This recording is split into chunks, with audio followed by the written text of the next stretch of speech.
Christmas की बहुत बहुत शुभकामनाएं देना चाहूँगा, बहुत बधाइयाँ। और मेरी प्रार्थना है कि इस टीवी के द्वारा हमारे देश में और पूरे विश्व में शांति और प्रेम और एकता और भाईचारा का संदेश फैलाया जाए, और जो प्रेम का संदेश जो प्रभु यीशु ख्रिस्त ने, प्रभु यीशु मसीह ने इस संसार में लाया, खास करके इसकी घोषणा होती जाए, ताकि हम सब लोग एकत्रित होकर, सब मजहब के लोग, सब धर्म के लोग एकत्रित, सब संस्कृतियों के लोग एकत्रित होकर हम हमेशा एक परिवार जैसे हम रहें हमारे देश में और पूरे संसार में। और आने वाले साल 2015 सबको बहुत बहुत मंगलमय साल हो और सब तरह के आशीर्वाद प्रभु के सबको मिले। ये मेरी प्रार्थना है, मेरी आशा है, और ये मेरा भरोसा है। इसके लिए मैं बहुत बहुत सबको शुभकामनाएं देना चाहूँगा और प्रार्थना करना चाहूँगा। तो अभी आपने सुना क्रिश्चियन धर्म के बारे में, जीसस क्राइस्ट कौन है। जैसा कि बताया फादर ने कि उन्होंने कभी अपने आप को भगवान नहीं कहा, और ना ही उन्होंने ये माना कि वो हिंदुस्तान में आए, और ना ही उन्होंने ये माना कि वो वहाँ पर भी उनका कोई रेस्टिंग प्लेस है। उन्होंने कोई कंफर्म नहीं किया, नहीं भी कंफर्म किया कि वो कितने साल रहे धरातल पर, कौन सी इश्यू में आए। लेकिन जैसा कि हिस्ट्री में बताया, फर्स्ट से लेके 4th BC तक की सेंचुरी में वो रहे हैं। बहरहाल धर्मांतरण की बात जहाँ तक की, धर्म परिवर्तन की भी बात की। धर्म परिवर्तन एक रोग है। महात्मा गांधी जी ने भी कहा कि ये देश को खोखला करने के लिए एक बहुत बड़ा रोग है। उन्होंने इस बात को खुल के नहीं माना, फादर ने खुल के कभी नहीं माना इस बात को, कहा धर्मांतर के खिलाफ मैं नहीं हूँ, लेकिन धर्मांतर के खिलाफ नहीं, एक धर्म गुरु के नाते उन्होंने डिनाई भी नहीं किया। तो अब ये फैसला आप लोगों को करना है, क्या वाकई में हम ये विदेशी ताकतों से जो आके हमारे यहाँ देश में गरीबों को प्रलोभन देके और इसका धर्म का परिवर्तन कराते हैं, क्या ये उचित है? ये आपके विवेक को सोचना है, देशवासियों को सोचना है, और इस पर गंभीरता से विचार करना है। और ये विचार करना है कि क्या हम अपने धर्म में कुछ कमी है कि दूसरे धर्म में, किसी भी धर्म का हो, हम सब धर्मों की इज्जत करते हैं, हम अपने अपने धर्म के हिसाब से भगवान को प्राप्त करना चाहते हैं। लेकिन सवाल मुख्य ये है, क्या ये धर्मांतरण सही है? और खासकर पैसा देकर जब विदेशी ताकतें हमारे को कमजोर करती हैं, ये प्रश्न आपके लिए मैं छोड़ता हूं। शेष फिर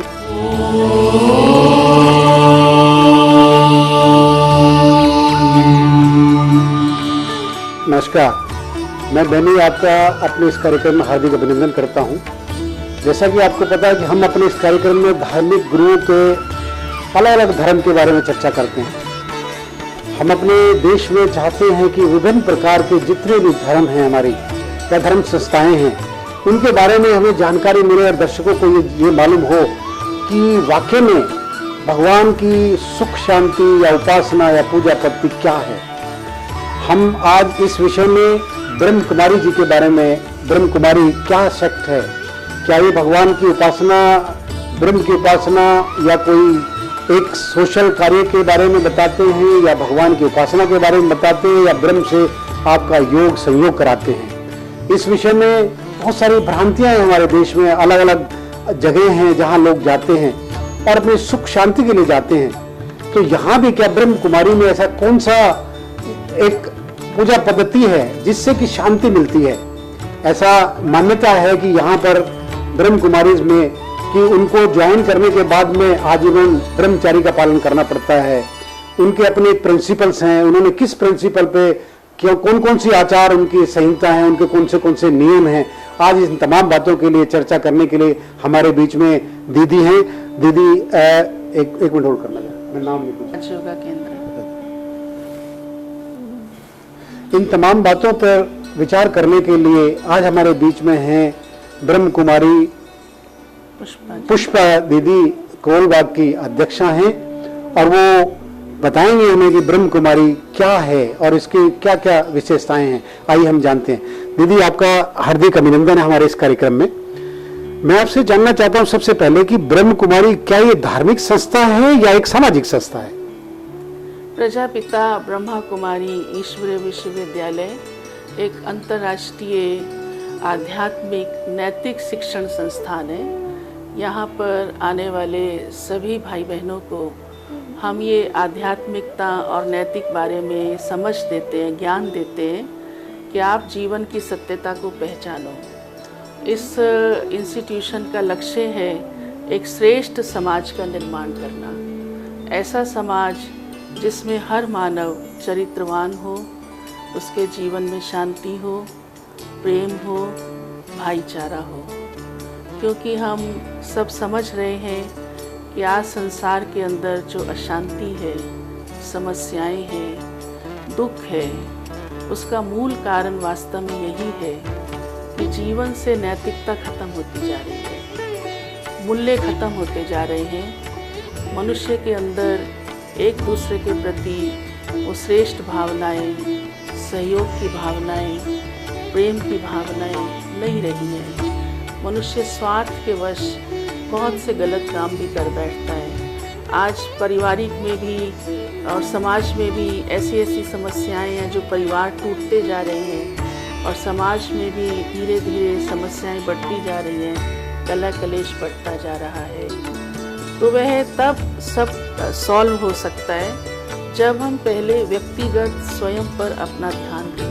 आपने स्वयं पे कहा दीदी, आपने सामाजिक कृतियां बताई, आपने समाज के अंदर बहुत है, उनको ठीक करने के लिए आप ब्रह्म कुमारी इसका अगर जो आश्रय लेते हैं। लेकिन मैं इससे मेन चीज आपसे ये जानना चाहता हूँ कि पहली बात तो ये ब्रह्म कुमारी का धार्मिक, इससे धार्मिक ताल्लुक क्या है? सामाजिक ताल्लुक आपने बताया, धार्मिक ताल्लुक क्या है? ये संस्था क्यों बनाई गई, कब बनाई गई? जी, बहुत अच्छी बात आप पूछ रहे हैं। इस संस्था की स्थापना 1937 में सिंध हैदराबाद में हुई थी। जब सिंध हैदराबाद पाकिस्तान वाला, जो सिंध में जो आप पाकिस्तान में है, तो प्री पार्टीशन से पहले, भारत के विभाजन से पूर्व वह सिंध हैदराबाद जो आजकल पाकिस्तान कौन महानुभाव थे जिन्होंने स्थापना की? उस समय जो विशेष इस संस्था के निमित्त बने संस्थापक, उनका नाम दादा लेखराज था। दादा लेखराज। और वह 60 वर्ष की आयु में थे।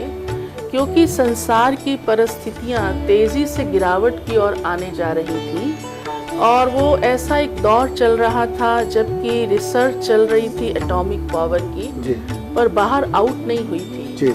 और आपको मालूम हो कि 1945 में पहला एक्सपेरिमेंट एक छोटे से बॉम्ब का जापान हिरोशिमा नागासाकी पर हुआ था 1945 में हुआ था। लेकिन 1937 में परमात्मा जो ईश्वर है, सारे सृष्टि का रचयिता है, समर्थ है, त्रिकालदर्शी है, उन्होंने दादा लेखराज को साक्षात्कार कराया कि कैसे आने वाले टाइम में इस संसार की दशा क्या होगी। तो जब साक्षात्कार हुआ उनका भगवान से, और जब ये एटॉमिक की आप जब बात कर रहे हैं, एटॉमिक का मतलब ये है जो हिरोशिमा में विनाश की बात हुई, जो उस समय उनको साक्षात्कार हुआ, तो विनाश को बचाने के लिए हुआ। मैं यही आपको बताने जा रही हूँ। वो ये हुआ कि कैसे नेचुरल क्लैमिटीज आ रही हैं, सिविल वॉर हो रही है, और आग के गोले फट रहे हैं। उस समय नाम नहीं था बॉम्ब, क्योंकि रिसर्च थी, अभी किसको कुछ भी मालूम नहीं था क्या होने जा रहा है, उसको कोई नाम नहीं दिया गया था। हाँ, तो जब देखा दादा लेखराज ने कि ये तो महाविनाश की निशानी है, वो उसको देख भी नहीं पाए। उसके बाद फिर उनको एक साक्षात्कार और हुआ, जिसमें परमात्मा ने उनको ये दिखाया कि कैसे चमकते हुए बिंदु, पॉइंट ऑफ लाइट, इस धरती पर उतरते जा रहे हैं, और वो शहजादा शहजादी, देवी देवता का रूप लेते जा रहे हैं। तो परमात्मा ने उनको ये बताया कि अब इस सृष्टि का परिवर्तन का समय है। जिस प्रकार से रात के बाद दिन और सुबह ही होती है, एक प्रकृति का नियम है, ठीक इसी प्रकार से सृष्टि एक काल चक्र है जो अब कलयुग चल रहा है, और घोर कलयुग होता जा रहा है, और हर बात की अति होती जा रही है। अति से ही अंत होता है और परिवर्तन होता है। तो इसके बाद जो आने वाला समय होगा वो सतयुग होगा। जी दीदी, सतयुग के बारे में आपने बताया है, लेकिन सतयुग का जब तक बात है, सतयुग में और जब कलयुग आ रहा है, ये तो युग परिवर्तन की बात है, युग परिवर्तन होते रहते हैं, सृष्टि के साथ में है। मैं आपसे जानना चाहता हूँ, जब उनको इतना अनुभव हुआ और उन्होंने कहा कि लाइट्स आ रही हैं और सब देवी देवता के रूप में आ रही हैं, तो उन्होंने अपनी ऐसी कौन सी फिलोसफी बनाई जो कि संसार में धार्मिक गतिविधियों से जुड़ी और संसार के लोगों के साथ जुड़ी, और उसको संसार वाले या भक्त लोग कैसे माने? वो कौन सी फिलोसफी आप बताएंगे? तब परमात्मा ने स्वयं उनके तन में प्रवेश किया। जैसा कि हम सब जानते और कहते हैं कि जब जब धर्म की ग्लानि होती है, तब परमात्मा इस सृष्टि पर आते हैं और एक वृद्ध तन में प्रवेश होते हैं और उनको कोटों में कोई पहचान पाता है। तब परमात्मा ने उनमें प्रवेश होकर ये सत्य की पहचान दी कि तुम कौन हो, एक आत्मा हो आप सब, और मैं परम पिता आप सबका पिता हूँ। तब परमात्मा ने उस वृद्ध तन को, जिनका नाम देदा लेखराज था, उन्हें निमित्त बनाया कि अब इस सृष्टि के महापरिवर्तन के लिए इस सत्य ज्ञान की पहचान जन जन तक पहुंचाओ। दादा लेखराज ने नाम फिर प्रजापिता ब्रह्मा रखा गया। अच्छा, प्रजापिता ब्रह्मा रखा और उनके मुख के द्वारा जो ज्ञान दिया गया उसे आकर के भाई बहन सुनने लगे और वो छोटे से रूप से स्टार्ट हुआ और जो सुनने लगे वे ब्रह्मा कुमार और ब्रह्मा कुमारी कहलाने लगे। प्रजापति जी ने जो आदेश दिया या जो उन्होंने जो संदेश दिया ब्रह्म कुमारी या ब्रह्म कुमार के रूप में, मैं आपसे ये जानना चाहता हूँ कि जब वो प्रजापति के रूप में स्थापित हुए तो उन्होंने ये एक अपने अनुभव से जो अनुभव एक अनुभूति हुई, दिव्य अनुभूति हुई, उस दिव्य अनुभूति के हिसाब से मैं आपसे जानना चाहता हूँ, दो चीजें हमारे प्रश्न हैं। पहले तो एक सनातन धर्म में सगुण साकार भगवान को माना जाता है, ये मान्यता है, हिंदू धर्म की मान्यता है।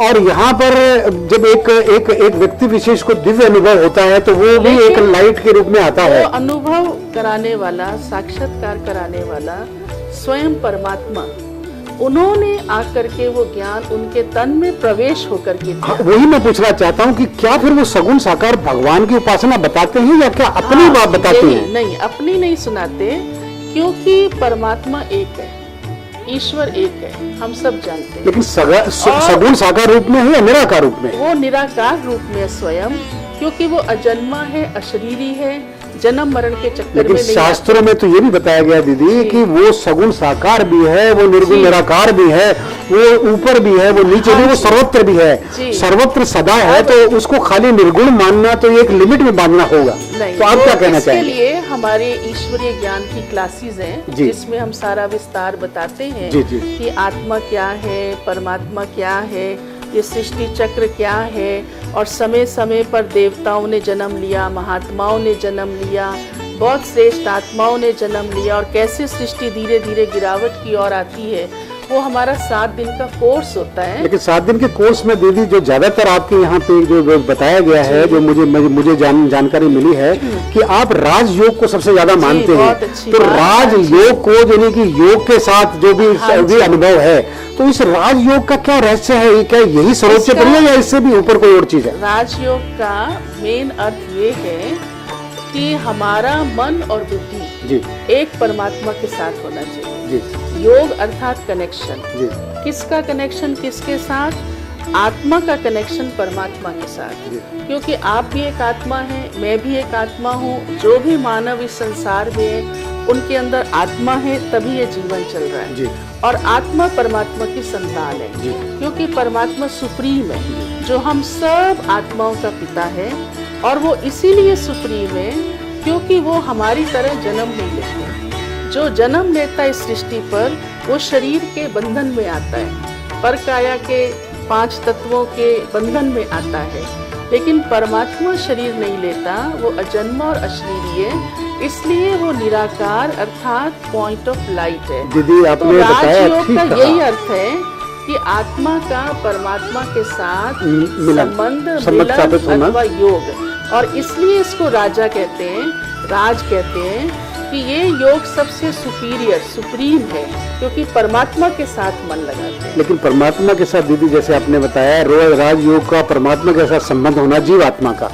लेकिन जब आप जैसे आपने कहा भगवान के तो जन्म तो दिव्य होते हैं, भगवान जन्म लेके भी आते हैं। हमारे यहाँ भारतवर्ष में राम और कृष्ण के रूप में आए हैं, अनेकों देवी देवता के रूप में भी आए हैं। उन्हें हम तो क्या आप सनातन धर्म को मानते हैं? बिल्कुल, उन्हें हम देवी देवता कहते हैं।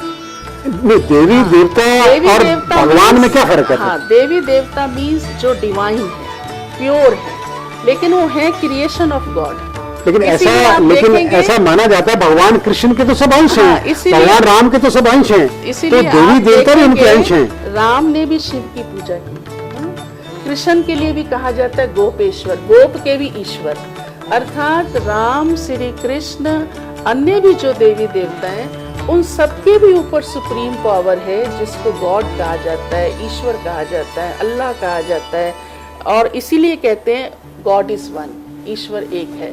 तो उसकी सब ये क्रिएशन है, वो देवी देवता प्योर क्रिएशन है, वो देवता कहलाते हैं, डिवाइन कहलाते हैं, उनके जीवन में पवित्रता है, इसलिए उनका पूजन होता है। लेकिन आज का मानव उसमें डिविनिटी नहीं रही, इसलिए वो साधारण मानव कहलाता है और उनकी जाकर के वो पूजा करता है, उनके आगे जाकर प्रश्न ये आता है दीदी, जब आप गॉड की बात कर रहे हैं तो भगवान राम और कृष्ण जो सबसे सर्वोच्च माने गए हैं, उनसे ऊपर कोई तत्व नहीं है।